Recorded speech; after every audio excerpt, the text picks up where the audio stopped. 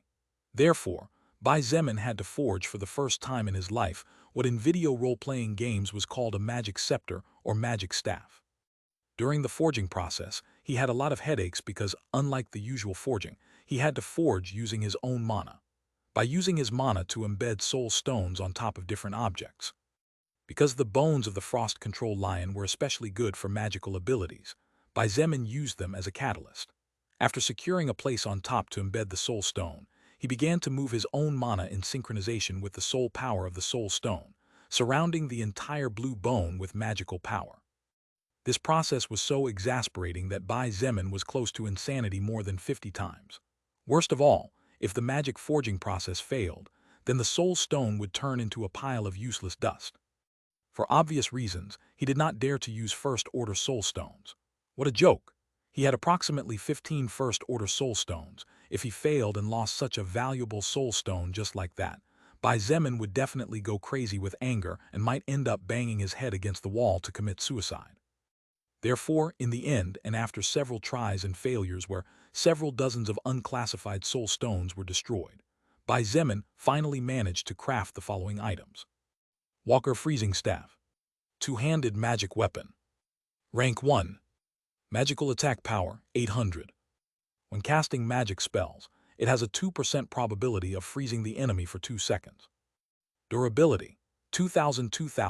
Durability can decrease faster depending on the energy consumption of the soul stone used when casting magic spells.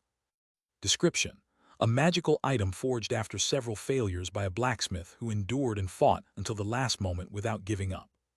Magic Boost Staff. Two-handed magic weapon. Rank 1. Magic attack power, 750.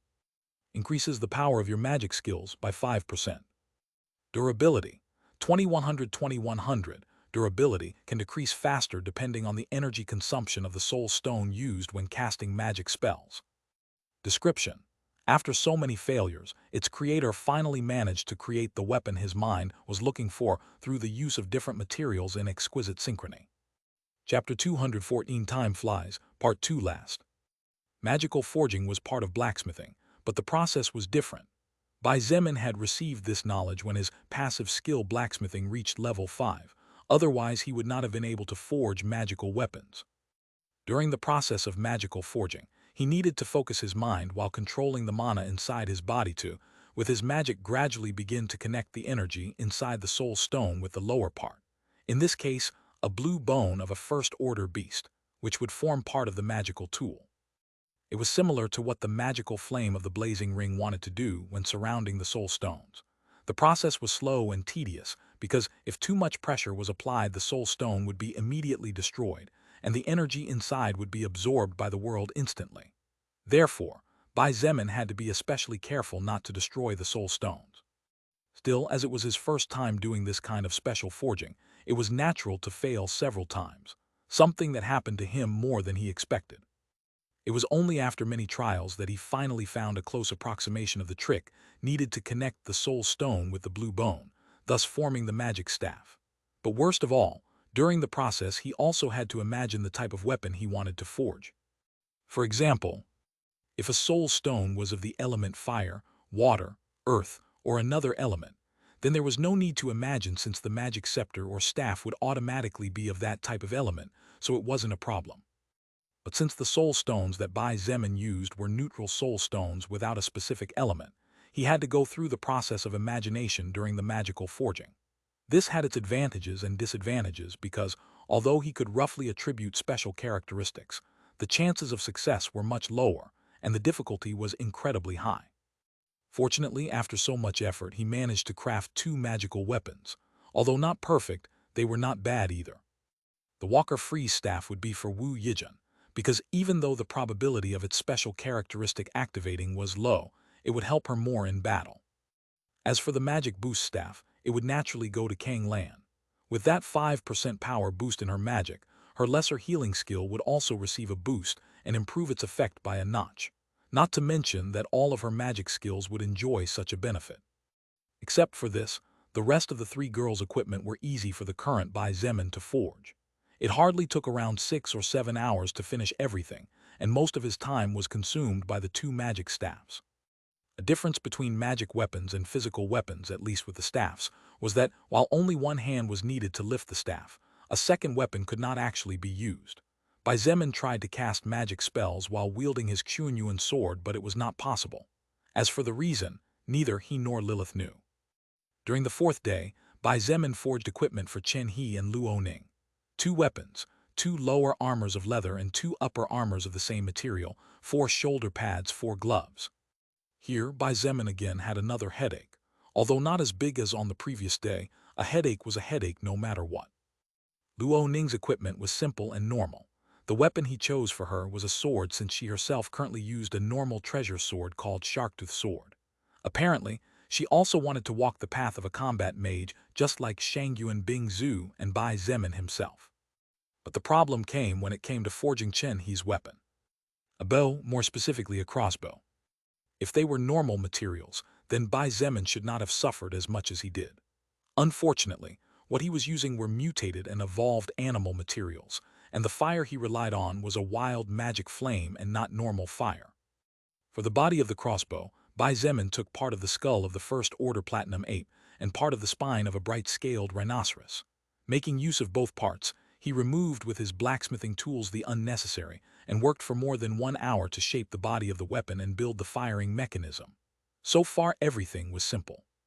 The problem came when he started working on the string that was made from the tendons of the First Order Platinum Ape itself. After all, a normal string would not be able to shoot powerful arrows, and the speed at which the arrows would fly would be only average if not pitiful, since a normal string could not be stretched too tight or it would break. In order to make the tendons acquire a more rubbery and elastic property, Bai Zemin needed to heat them in the magic flame and then start hammering furiously to gradually and progressively soften the tendon. However, this was not as easy to do as it might seem. If the amount of temperature of the flame was low, then the tendon would not heat up to the necessary point, and if the temperature was too high, then the tendon would turn into coals. In addition, if Bai Zemin swung the hammer too hard, then the tendon would be destroyed and crushed, so he needed to be very careful. As if that wasn't enough, Bai Zemin also had to take Chen He's strength into consideration. Wouldn't it be a joke if at the end of the day the archer could not pull the string of his own weapon because his strength stat was too low? Therefore, Chen He spent the entire forging process in the workshop while helping Bai Zemin create his weapon. After about 5 or 6 hours of trials and failures, the crossbow was finally finished along with more than 100 bone arrows. 3-mouthed bone crossbow. 2-handed weapon. Rank 1. Physical attack power, 650. Can shoot up to 3 arrows or bolts at the same time. Durability, 3000. Description: a simple but extremely effective weapon for ranged attacks. Bone arrow. Special item. Rank 0. Physical attack power, 90. Durability, 1000. Description: an arrow created from the bones of an unclassified beast. After some quick and simple modifications, it was turned into a special item. Each arrow was extremely easy to make, only 5 minutes each. But Bai Zemin naturally wasn't going to waste time with that, so he took the trouble to teach Chen He how to work on the bones so that he could forge his own arrows and thus increase the damage he could deal to his enemies. In this way, the young archer in love obtained the unclassified passive skill blacksmithing level 1. As to whether or not this skill would go up, Bai Zemin had his doubts about it, but that was not his concern. It should be noted that at this point, Bai Zemin had already recovered 100%. There were no more wounds on his face, and every splintered bone in his body or any pain had completely disappeared. During the 5th, 6th, and 7th day, Bai Zemin stayed in his workshop working on building more and more equipment. This equipment was destined to fall into the hands of his soldiers. He wanted to arm his troops properly, prevent deaths that could easily be avoided, and give everyone more courage to fight when they saw the defensive effectiveness of the leather armor. After 3 days of effort, Bai Zemin had forged over 200 unclassified leather armors, exhausting surprisingly quickly the amount of unclassified leather at his disposal. In fact, if not for the fact that survivors were constantly sending unclassified leather to his workshop, he might not have had enough to work with and would definitely not be willing to use first-order leather on weak and normal survivors unless one deserved it. Aside from the 200 or so leather armors, Bai Zemin had also forged the same amount of swords. Since swords were the simplest weapons to handle, he decided to forge only swords for now. As for shoulder pads and gloves, he did not bother to make them for the moment. He wanted to arm those willing to fight first, and depending on the performance of each survivor, they might receive better items in the future. ////. What time is it and what day is it? Bai Zemin asked as he stretched his body. At this moment, the magic flame burning in the furnace could no longer be seen anywhere, and the place was silent. The tools that practically did not rest for so long were finally laid down on the work table. It's 3 in the morning and today is Tuesday. Lilith answered kindly as her soft eyes stared at him. It's been 7 days and approximately 10 hours since you started working in this workshop. Bai Zemin nodded calmly, and while staring up at the starry night sky through the glass, he replied with a satisfied smile, I see. So it's already been a week. Time really flies, don't you think? Lilith chuckled and said with a smile, "I don't know about you, but for me, these 7 days were quite entertaining." He merely smiled in return, but they both knew what that smile meant. During the previous week, except for occasional visits to see how everything was or how the work was progressing, and except for the times when he went to take a shower or get something to eat, the only living being he saw, lived with, and talked to was the female succubus at close range. Even Bai Zemin might not have endured so much stressful work had it not been for Lilith's company and amusing teasing. He was immensely grateful even if he didn't say it out loud, and hoped one day to repay all these favors, if possible, with interest. "What will you do now?" she asked curiously. "Now?" Bai Zemin looked at the ground with a strange look, and although a moment ago he was filled with energy, his eyelids began to feel heavy. He mumbled in between yawns, "Well, I guess I've earned a good night's sleep." Saying that, he directly lay down on the floor, and exactly 5 seconds later, faint snores echoed in the silent room. "This guy." Lilith didn't know whether to laugh or cry and forced a wry smile as her red eyes glittered amidst the darkness, completely focused on the human 2 meters ahead. Backslash backslash backslash backslash backslash backslash backslash. Thanks a lot to all those who used their golden tickets to vote for BW. Chapter 215, Day 3. During the previous week, while Bai Zemin was working hard inside his workshop preparing equipment with mutated and evolved beast materials, the rest of the village was not standing idle and doing nothing. In fact, practically no one was slacking off for even a single day. The next morning, a few hours after Shangyuan Bingzu's first and last visit to the workshop where Bai Zemin had been for 7 days, a squad of about 70 armed men and 30 personnel working in logistics under the leadership of Fu Zufeng and Zhang De set out in a southerly direction. Although the roads had been cleared and opened from the village to the military camp after much effort, they would still have to work hard to clear the road south to reach Bakwin camp. The estimate was no less than 3 days and 5 days at the most. This was a task that would take a long time, so they took many rations with them. After all, it was not possible to return to the village constantly, as the fuel consumption would be intolerable. Meanwhile, small teams of 10 men headed off in different directions in search of smaller towns. Each time survivors were found, they were rescued and taken to beginning village. The same thing happened when rations were found. The soldiers of these groups were excited every time they found supplies, as the leaders had promised an extra reward if the amount of supplies exceeded a certain threshold. In addition, Shangyuan Bingzu had ordered several people with mechanical expertise to start replacing the vehicle carcasses with mutated beast material. Rather than replacing, perhaps it would be more correct to say that what was being done was to fortify the foundation. She had even ordered the wheels to be replaced with rubber-coated beast bones. Everyone was confused about this order. After all, the vehicles had already been reinforced enough to resist the attacks of a mutated beast without problems, leaving only part of the crystals unprotected. But what was the point of changing the wheels? However, no one dared to disobey her. Without Bai Zemin around, Shangyuan Bingzu was undoubtedly the most powerful person, and therefore with the greatest authority of all. Consequently, everyone began to polish the useful bones into a round shape and cover them with rubber before replacing the old tires. As for Shangyuan Bingzu, she had her own thoughts to order such a thing. This thought originated from Bai Zemin's greatsword. That greatsword definitely weighed more than a ton. If more people were added using equipment with mutated and evolved beast materials, conventional vehicles would definitely not be able to withstand the weight. Therefore, she had no choice but to anticipate and adapt for the possible future. Like Camp Bakwin, Beginning Village now also possessed a satellite radio that was found inside the military camp. These radios, different from the rest, seemed to be able to fight against the mono wave even at a relatively short distance compared to the past. This meant that the Beginning Village had also started its own announcement specifying its location, the number of survivors gathered so far, etc. Survivors were arriving daily, and while the arrival rate might not be as high as in Camp Bakwin, which used the name of the mayor and the government as a currency of value, they were still receiving an average of between 50 and 100 survivors every day. Survivors coming from different places who had somehow managed to escape the claws of the wild beasts and mainly the zombies in their villages, evading danger by a stroke of luck.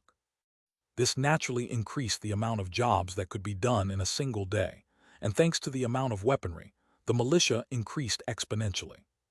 Under the care of Chen He and Fu Qigeng, who had agreed to join the group,